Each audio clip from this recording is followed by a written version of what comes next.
Internal opening.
В смысле?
Так. Где все мои бабусы?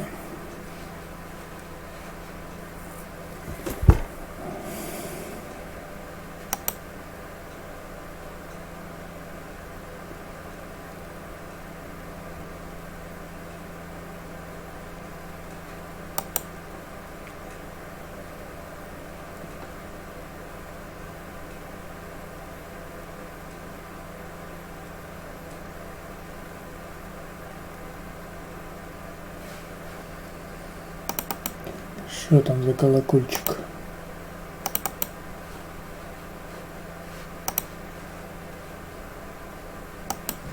Окей.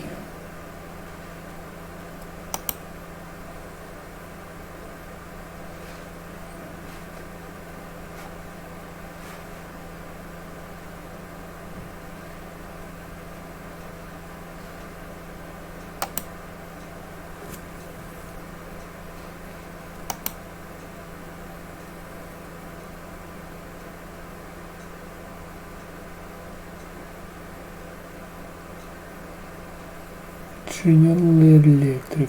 Хуй его знает, что там будет с ним.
Все бабки слил.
И здесь что-то не срабатывает.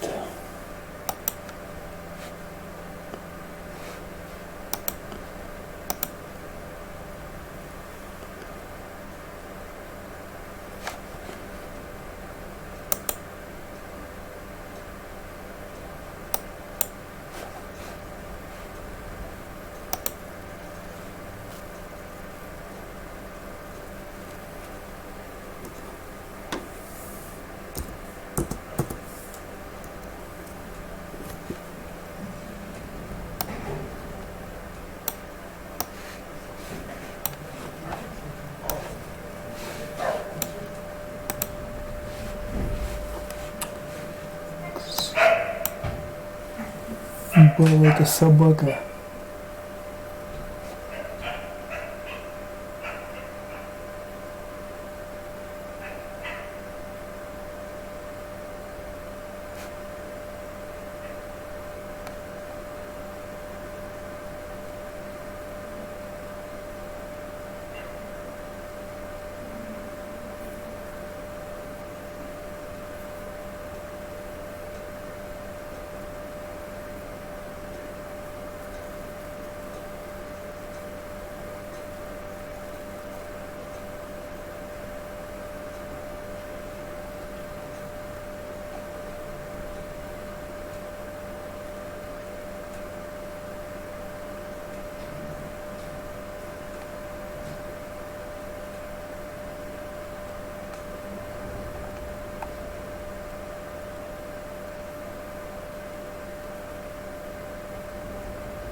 Да ёб твою мать.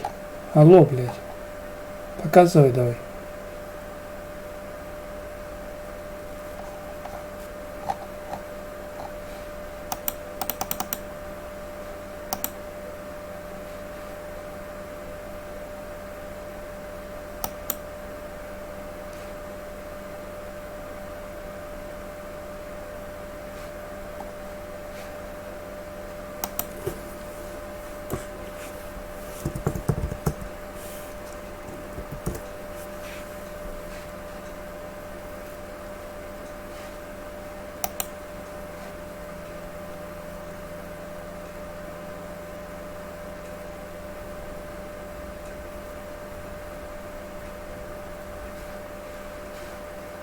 All precautions, especially on the test kits and so on and so forth. But for regular packages, the probability or the chance of getting a virus through that is very small. And Raj, what kind of timeline is FedEx working under at the moment when you're thinking about how long these lockdowns will last, whether it's on the city limit or on the state limit, without destroying parts of your business completely? I mean, what are your working assumptions here? Well, it's very, very difficult to look too much further ahead. We are dealing with it on a daily basis. We are an essential category, so we are delivering to all places, especially as local regulations allow. It's very, very difficult to look too far ahead in the future, as you know, we are providing essential services around the world every single hour, every single minute. Hey, Raj, we really appreciate you taking some time out to talk with us. Be well, and we hope you could speak with us shortly to give us an update on what's going on with your business. That's Raj Subramaniam. Of course, he's the president and COO of FedEx. All right, Scarlett, another news point that I've been watching here is, of course, what's going to happen with the 2020 Tokyo Olympics, which are set to start about 4 months today in July. We're getting reports out of USA Today that an IOC member, Dick Pound, is basically saying that the Olympics probably are going to be delayed at least 1 year. I know that a lot of folks, at least anecdotally, we've seen a lot of evidence of some of the athletes basically saying they haven't even been able to get to their training facilities to prepare for this. So there's some concern that even if you did try to have it this year, you would have athletes who are unprepared, Scarlett, and of course, potentially a fan base that might not show up. Absolutely. The qualifying events for different parts of the Olympics have already been canceled. So how do you go about figuring out who qualifies? And the other thing to keep in mind, of course, is that some countries have been able to train and are still able to train, while others, especially I'm thinking Italy, have not been able to leave the house at all. So you're not really working with an even playing ground at the moment. Officially, though, Romain, Team USA still says that it hopes the game can be held as scheduled. But like you said, it seems like the safest course of action would be to hold off and perhaps delay for a year. All right, let's take a look at how the markets are faring right now. We are looking at declines of almost 4% for the S&P 500. Interestingly, the Nasdaq is only down 1.5% at the moment. And of course, when you look at what else is going on in the markets, the dollar is firmer for the most part, gaining versus the yen, losing ground versus the euro. 30-year yield moving down, higher price means lower yield, and oil bouncing around, currently higher, but still holding near the lowest since 2002-2003. That is a 16-year low. This is Bloomberg.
All right, welcome back. Time now for Options Insight. Bloomberg's Abigail Doolittle is joining us over the phone with more. Abigail? Thanks so much, Romaine. And joining me today for Options Insight is Matt Rao, CIO of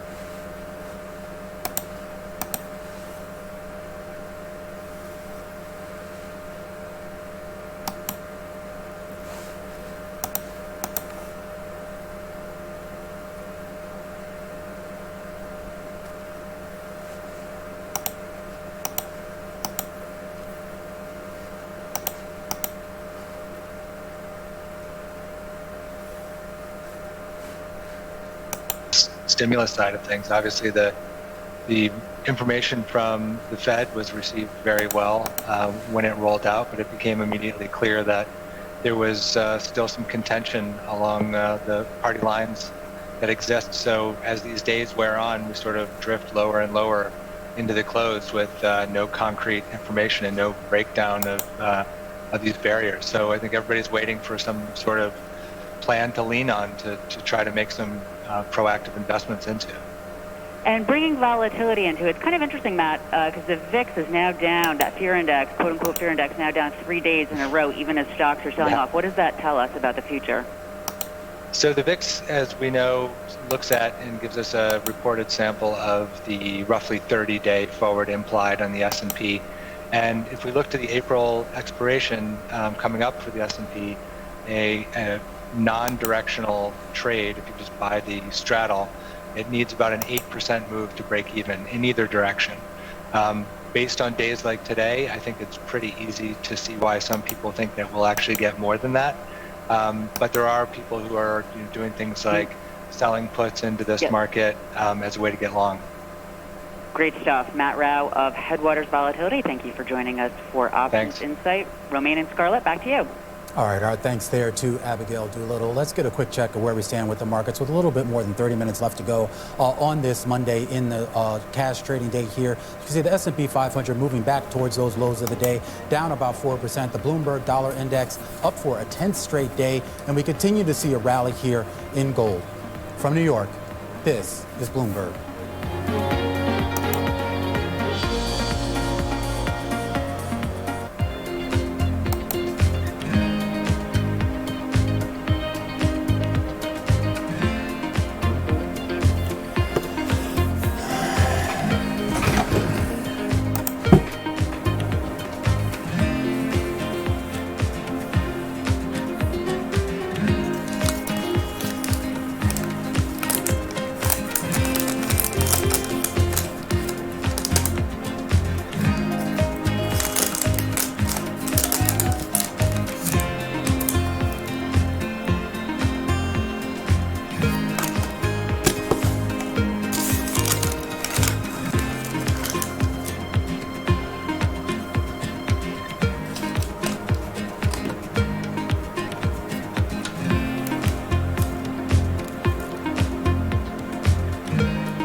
Yet another day of risk off across the financial markets. We bring you special coverage of all the price action and implications here on Bloomberg Television.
Climate change is the defining issue of our time, so we've redefined how we cover it. With clear data and rigorous journalism, we rise to the scale of the challenge to reveal the breadth of possibility. We look at stories from every angle to provoke debate, spotlight solutions, and make sense of the greatest crisis of our generation.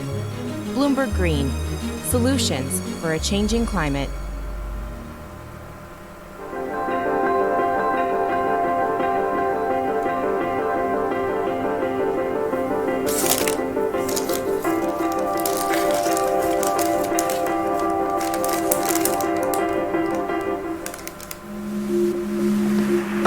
San Francisco, a lot of tech action today. Our top stories this morning in D.C. and The Dow and the S&P shall we? So the euro on a 7-day sizable moves in the currency market. Temperatures down half. We begin in the oil patch. Saudi Arabia. Brent crude pretty much unchanged. Welcome to Bloomberg, the first word Asia. The U.S. and Japan duke it out over exchange rate. China's slumping onshore bond market is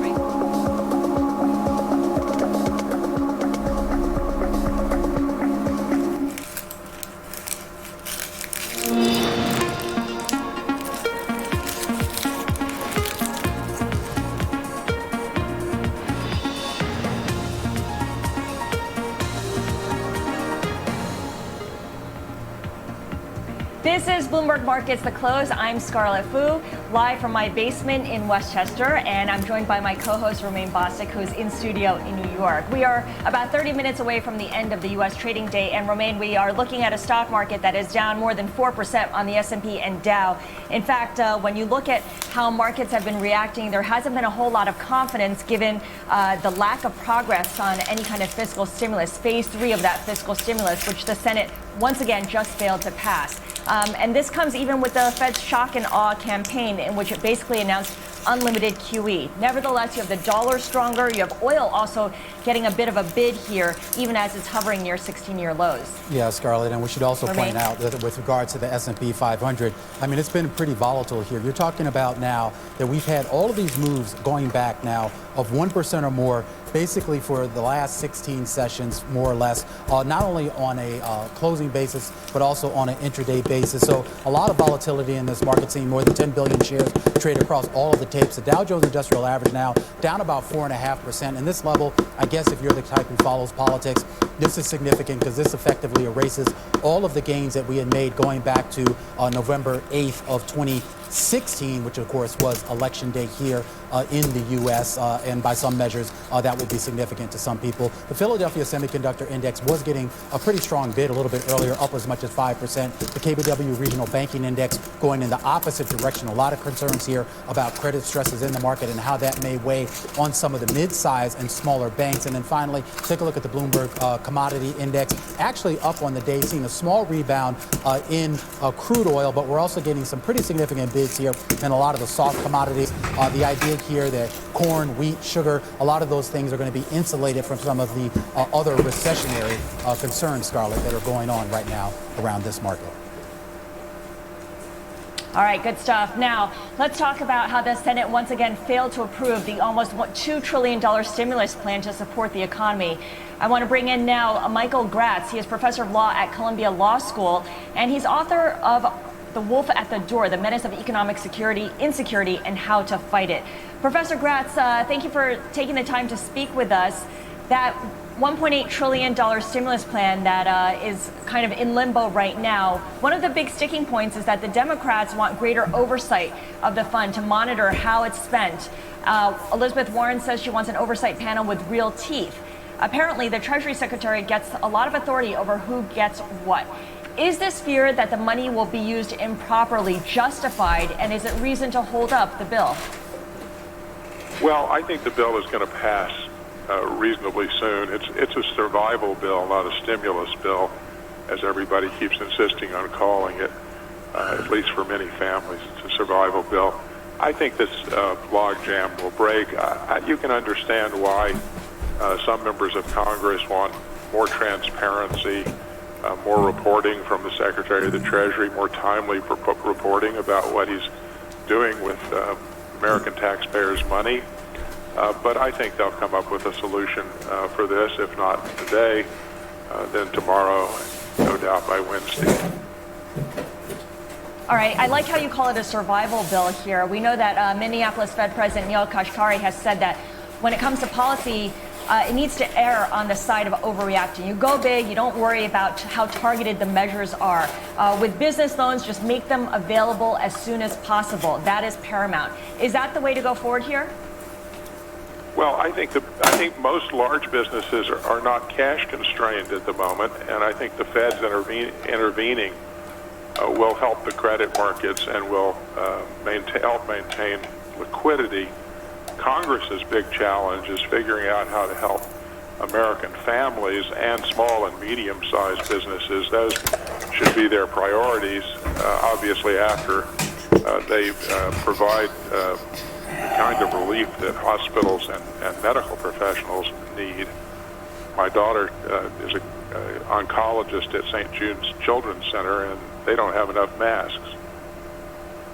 So, Professor, I mean, when we talk about this stimulus, this survival bill, and the idea of what it would help, there is some concern here that there are going to be a lot of folks, particularly at the lower rungs, who aren't necessarily going to be